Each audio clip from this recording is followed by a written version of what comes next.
Okay, so no intros or outros today, but if any of you guys truly care about my content, you guys truly give a rat's or bunny rabbit's dairy about my stuff, my videos, like, share, hit the bell notification. If you truly give a crap about my obviously video content here, subscribe. Absolute wonderful. Just in case the YouTube algorithm unfortunately unsubbed you for my YouTube channel, please resubscribe again. My subscribers, my audience retention peoples, my watchers, my viewers, my fan base, the people that were there for me from day freaking one. Absolutely love the hell out of you guys. And of course, if any of you guys happen to just stumble upon any of my videos, my commentary, my content stuff, my substance out there, and of course, any of my other social media accounts out there, you happen to stumble upon me for the very first time, obviously I appreciate the living hell out of you. And if you want to come on with this grand journey and this grand adventure, feel free to join in anytime. And if this is just a one and done thing, you're never going to see me ever again, totally understand, totally understandable. It's all classy, it's all gravy, it's totally water under the bridge. Totally get that 600-700 million billion people in the world will be watching besides myself. So anyways, we got that out of the way. Avatar the Last Airbender, Season 2. Official teaser for Netflix trailer. And I'm not sure if this has anything to do with the original, like, 2009, I forget it was 2009, 2010. The real old M. Night Shyamalan live action freaking movie that they did for Avatar at that time. Particular point, because I remember, I think it was in 09 when it came out, because that's when the original James Cameron's 2009 first Avatar that Sam Worthington, the other chick that was Gamora, and the Colombiana chick, Zoe Saldana. I don't know why I always almost end up forgetting her name, because I grew up watching like her in so many freaking movies in the like early mid 2000s at the time, you know. Yeah, but man, I don't know how good this one's gonna be. I know it's obviously Netflix. I know they like to push a lot of freaking politicized, mainly a lot of far leftist, extremist fucking ideologies and beliefs and all that shit, that stuff that obviously when you've been on my channel for like millions and millions of times already, you know my backstory, how my IRL backstory was. I was growing up in a very strict religious evangelical Christian household, and obviously besides religious views, I mean, my mom and dad didn't really give a shit too much about politics, thank God, but it's more about my religion with them than it was with politics, which both of them are kind of like brothers and sisters or cousins, like kind of like two, my personal opinion, are kind of like two, I forget how you say that quote or idiom, that catchphrase, that analogy, metaphor people say.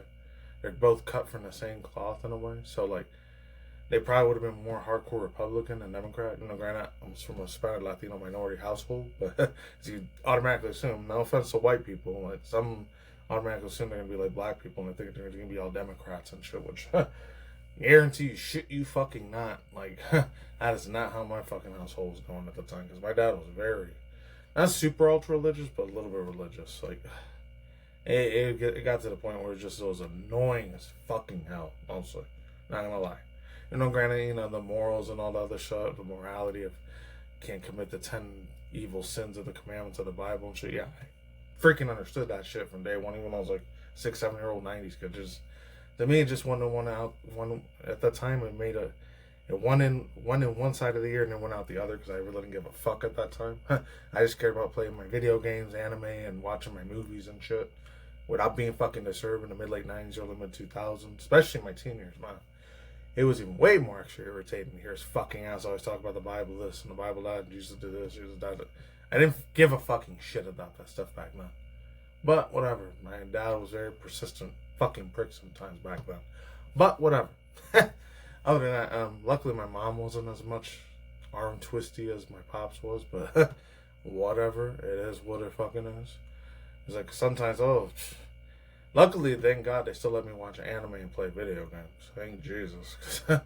At least I got to experience that. Even though I couldn't play every video game out there in the late 90s, early late 2000s, when games of the amateur mature had, like, obviously a lot of blood and gore and violence and shit in there. Obviously, I couldn't play none of that shit. I had to wait till I was like 19 to play a lot of that shit when I got out the fucking house and got in my first apartment the first time. That's when I was able to play all those fucked up, crazy, deranged, violent video games, which, luckily, nobody didn't have to tell me what to do at the time, because I was a grown man. Once you're past 18, you do whatever the fuck you want to do, as long as it's not breaking the law and unaliving people IRL and all that crazy evil shit. And then you're allowed to do whatever you want, as long as it's not law breaking or if it don't hurt anybody else, which I wasn't, obviously. And the closest I ever got to, not gonna say too much on it, because I know you guys are like the digital family, but you're still strangers at the same time. I will say this, dude. The closest I ever got to almost lightly, not really severely, but lightly kind of broke the wall. I was like, I jaywalked a couple times and I was fucking up. That, and I probably stole like a small, tiny little toy when I was like 10, 11 years old, 99, 2000. This Family Dollar or Dollar General store. It was a small little, like, not Yoda, but I think it was like a Jar Jar Binks little like Pog Racer thing. It was only like $1 or $2 anyways. Even the camera saw me. Luckily, I still got away with taking it. And nobody ever found out about that, which is great. But this is crazy. That's the closest thing I ever got to even taking or stealing anything. Thank God. I could have got sent to juvie if the cops would have found me. Well, thank God that didn't happen. But this isn't out of all places, Harlem, New York, by the way. It's real crazy as fuck. Because that place is camera central. There's almost, I don't want to say it's like China, but as far as camera surveillance goes, it's probably a billion times worse over there compared to how it was in the 90s and early 2000s, especially after the early mid 2000s when the whole 911, you know what happened, which I know I can't say that whole thing because I know YouTube is very, very strict about that whole unfortunate event that happened in that month, the month after August, that starts with an S. You know, the one that sounds like October, and it's the month before October. That month I can't even say, but it starts with an S. The thing, the tragedy shit that happened, I don't know why back then. Yeah, that's probably when they really started building way more camera surveillance after that. But, you know, I understand. That was what it was. Anyways, without wasting your guys' time, not beating around the bush, not be bull crapping around, let's just jump into this. I don't know if it's going to be any good. It might be woke or SJW, snowflake shit. It's typical Netflix. If they do that, not even going to be pissed off about it because it's the old democracy, Democrat side of things they like to do all the time. They even did, like, I don't know if this is true or not. I think next year they're thinking about making, because I think they made a trailer of it earlier this month in December or last month, November, but they said that they might make like a black African American version or a black version of like, what if the short mustache dude that started WW2, aka World War II, whatever, aka World War, number 2.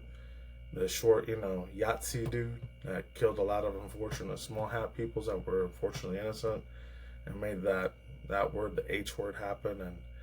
And nowadays you just hear it all over fucking Twitter and X and Instagram and all these other things and Reddit. Oh, they're this, they're that. They're the Soviet Union this, Soviet Union that. I don't even know if I'm even allowed to say Soviet Union, but the other thing. The short has, the symbol has a lot of hatred in it. And nowadays, they just throw it all over the internet like it's nothing because it lost a lot of its meaning by the time, I don't know.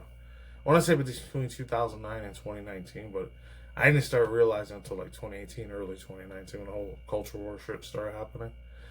And it's sad. It really is. You know which one I'm talking about. It starts with an S. But unfortunately, they're making I think they're going to make an African-American black version of that dude. That's in another parallel universe that he started, that World War II, whatever. And they're going to make him a black guy instead of white. I don't know if that's true or not, but that's fucking insane, man. That's the whole DEI issue shit. I don't know. Anyways, let's jump into it. Enough yapping and BS. Let's go. Let's see it. Everything is vibrating. Put up the volume a little bit. Oh, no. The brightness. All around us. Oh! That's that thing. The only one I remember the character is Naga. There's a secret life beneath us. Oh! Yeah, I was right. Of course, in 2026 is where we finish in 2025. The next chapter. Okay. Oh, he can walk on the water and ride in it. Connected. They're gonna be all the 5 nations of the through freaking the thing. Earth, water, fire, and wind bending and shit. Rock bender. Ah! Oh! It's the I remember this one here. The Toffee Bonzo. Top by name type of bomb. Avatar the Last Airbender. Okay. Alright. Coming 2026. Okay. I see you there, Netflix. I see. Oh, man. That's so freaking crazy, man. They have so much of $1 million, trillion, billion budget to make all of these shows and shit like that. And Unfortunately, yeah, thoughts, views, opinions, speculations, yada yada yada, all the other good stuff I usually say, blah blah blah. Thoughts, views, opinions, bias, feels, speculations, bullet points. You get the idea. Anyways, for real now, real raw opinions and hot takes on this shit. They always have such a good ass budget to make so much good shit, but the second they sprinkle anything politicized or start shitting on the other guy, the orange man fool, aka Trump, or any of those other fools like that in the Republican sub party, that shit just takes me the fuck out of it, man. So they were, at least they weren't able to be all preachy for one fucking goddamn second. Like, that'd be great. That'd be awesome as fucking Netflix producers and writers would just strictly just focus on the visual fantasy about this, you know, escapism of fucking fiction of like what entertainment source media shit, you know. But they always got to be preachy about something. Oh, this minority race is oppressed and this other minority race is oppressed because this white person did this, the white person is evil, bad, you know. Like I always say, and I'm not gonna say I always say it, but sometimes in my videos I say, like, regardless of what race, ethnicity, or creed, or background your fucking ass is, there's always gonna be good and always gonna be evil in every race or ethnicity. No race is ever gonna be fucking perfect, ever. As long as we're human on this earth, we're gonna make mistakes. Some of us, they keep doing it over and over, and that's what, unfortunately, some people got to spend the rest of their life in prison for doing that shit. And others, you know, they do good and try to bring happiness and positivity in the world, even though for me personally, I've always been kind of a negative, pessimistic piece of shit most of the time anyways. Off camera, I'm allowed. I'm not going to say I'm a huge asshole motherfuckers. I do treat strangers, like, really, really nicely and, like, real kindness, you know. I'm not going to say I kill them off with kindness or any of that, but, like, I don't know. I'm just super overtly, like, very super ultra nice and super, not preppy, but super nice and super welcoming, super, like, what's it called? Not uplifting. There's another word for it. I don't know. I would say peppy or I would say something else. Fuck. I don't even know what word to fucking deal is. Like happiness and kindness. I don't know. Like a fucking, I don't want to say a salesman or nothing like that. Like I'm a super fake ass attitude, fake personality. But, not like a doormat or any of that shit, but more like a, I don't know, somebody that's not going to start no bullshit problems. Just leave it at that. Anyways, yeah, as far as this goes, I don't know. I hope it's amazing. I hope it's awesome as hell. I absolutely hope it's goated. I hope it's as good as how One Piece was. I know that some people didn't like the Yu Yu Hakusho thing. Some people really loved it a lot. That one that came out in 2021, 2022, fucking badass as hell. I don't think there was that much woke political SJW shit in that one. So if they make it like that or the Squid Game shit or whatever, hey, that'd be awesome as hell. There's no any of that BS. Oh, the girl boss has got to fight all the guys and she doesn't need a guy and a man or any of that fucking bullshit. Netflix just don't put any of that stuff in there. If you really want to win way more people back to your fucking platform, you want them to spend $10, $20, $30 every month out of their hard-earned fucking paychecks and gosh, and then some of them got to go to a miserable ass shithole jobs for the rest of their fucking life and just want to come back home to unwind and watch entertainment shit on Netflix and chill. You leave all that politicized IRL real world bullshit bickering and push all that to the side and you just let them have their, you know, their cool downtime and let them fucking enjoy like this fantasy entertainment just to have their once not their miserable shithole lives feel like garbage. Make them feel positive, uplifting, and make them feel, you know, cool about themselves and shit, you know? But anyways, yeah, the last two things I'll say about this. The music sounded real nice. The music score sounded really epic as hell. And what else? They didn't show that many of the, what's it called, other nations, because the only ones I remember, the 5 nations, I think those would be water, air, earth, wind, and fire. They didn't, I don't know if they showed the Japanese other Asian chick too, the Lady Azula. That one in Top by Ming, and then there's the Katara one. And obviously there's Aang. They showed Aang, obviously. So there's that. And it's funny, this is coming from somebody I never really gave a crap that much for the 2004, 2008, or I don't know if it's 2008 or 2009, one of those 2 years. So I think it was either senior in high school or freshman in like community college when the Avatar Last Airbender, like 4th or the 7th day season finished. I didn't really watch too much of that stuff. I know a lot of my younger cousins and my one of my nephews that were like way hardcore fans of the Avatar Last Airbender show. And then it's funny because in 2012 when that came out, a couple years later, the Avatar Legend of Korra. That one I was a real big fan of. I don't know why. That one gravitated to me more maybe because the main female leader was a girl, not a guy. I don't know. That's probably what it was. And I like girls that were like, not because they're buff or like huge or any of that stuff. I just like the fact that she had that really, really funny, cute personality. Like, she kind of had like Tifa Lockhart's personality from Final Fantasy VII a little bit. And then at the end of that thing, I know it was almost 2014, 15. I don't know what year it was when it finished, because I think after the second or third season, I kind of like fell out of watching it. Not because I hated it or I got bored of it, but I don't know, dude. It was just, I guess I got bored. Not bored of it, but like I forgot about watching it. There's a couple other things that were going on in my life, IRL personal, especially in 2014, 15, when I felt way down in the dumps, really, really bad. I was in a really kind of shitty part of my life. I didn't really like it. It wasn't that fun. It was very depressing as hell. I'm not going to say I was going through a lot of shit, but I was going through a little bit of stuff here and there. I'm not going to say what it is because it's kind of private and personal.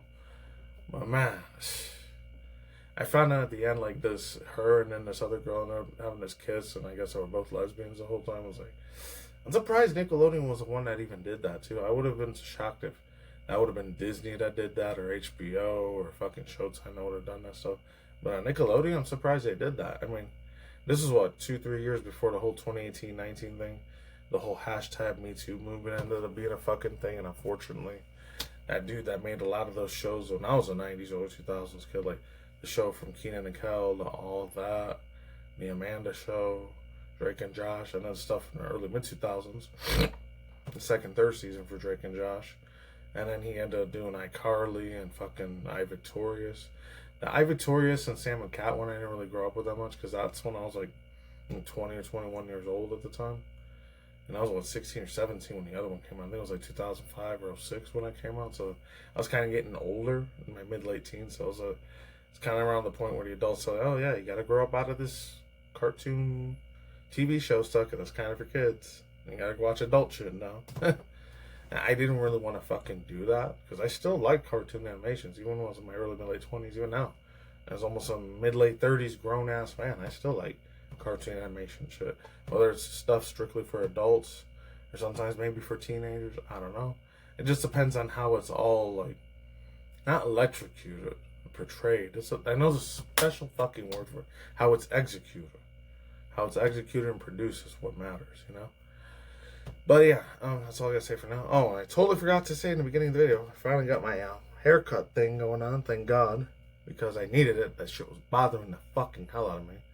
I just got it like 2-3 days ago. Oh, and totally forgot to say, I should have gotten this in the beginning of the video, but first time I ever drank the zero sugar version of, ironically enough, it's called, the Shirley Temple edition, which I obviously didn't grow up in a time where that was like the 1920s or 1930s, 40s, 50s era. Of course, I wasn't alive anywhere in between that era, because I didn't exist yet till way later on, 1989 to 1990s, all that.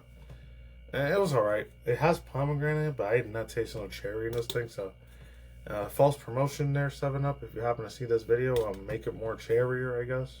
Because that's the one I wanted more than pomegranate, because I'm not really a huge hardcore fan of pomegranate shit. If anything, I either like orange juice shit, my kiwi stuff, once in a while watermelon, or very, very thick sour apple shit. That's the 4 type of fruit juices I like to drink. And then maybe rarely once in a while banana too. And then maybe, not all the time, but once or twice out the year, strawberry. I don't know. That's all I can say for now. I'm out of here. Links to Screw's I'm a little cards on the side. That's it. Oh, and I totally forgot. Literally like 2 days ago, that Amazing Digital Circus thing. Obviously, I'm definitely doing a reaction to that one, so stay tuned for that. I still gotta do that fucking Ash Ketchum versus Yu-Gi-Oh! Yu-Gi-Moto freaking thing, which I might probably gonna do after this video or the one after that, so stay tuned for that one. And I know the Game Awards thing happened. There's like 2 or 3 parts that I missed on that thing, fortunately, so I might have to watch it on there, because I know 2 of them had to do with like movie video games, and one had to do with like the world premiere of something. I don't know what it was, so I was too lazy to rewind it. I watched from this one dude from a while, and shout out to the guy, the dude here, Young. Yeah, I watched it on his live stream, so funny ass fool there, man. Still cool. He's still humble as shit. That's great. And then, yeah, that's it. Peace out, late sing mind. See you on the flip side. Stay tuned for your conscious channel. Good video game industry news. I'm Ramon News, virtual drama news, virtual VTuber drama news, and of course, as always, stuff like Elon Musk news, random stuff like video responses. Once in a while, rare video responses on either hyper ultra reaction review segments, videos, or just plain average ordinary reaction review videos of either indie cartoon reactions, video game industry, or video game trailer video reaction review segments, and of course, either live action animation, film or TV, teaser trailers such as this one. Peace out, my chakra out, ladies and gentlemen. See you guys on flip side. Stay in the grind. Stay healthy, be easy, be yourself. Peace out, my chakra out, ladies and gentlemen. See you on flip side. Take it easy on them out. Stay extra cautious. Happy early Christmas, happy New Year's, and hopefully I see you in 2026 again. And just stay extra cautious, just in case you guys don't celebrate any of that stuff. Have a good ass fucking day in general. All right, take care. I'm going. Goodbye. See you next time. Later.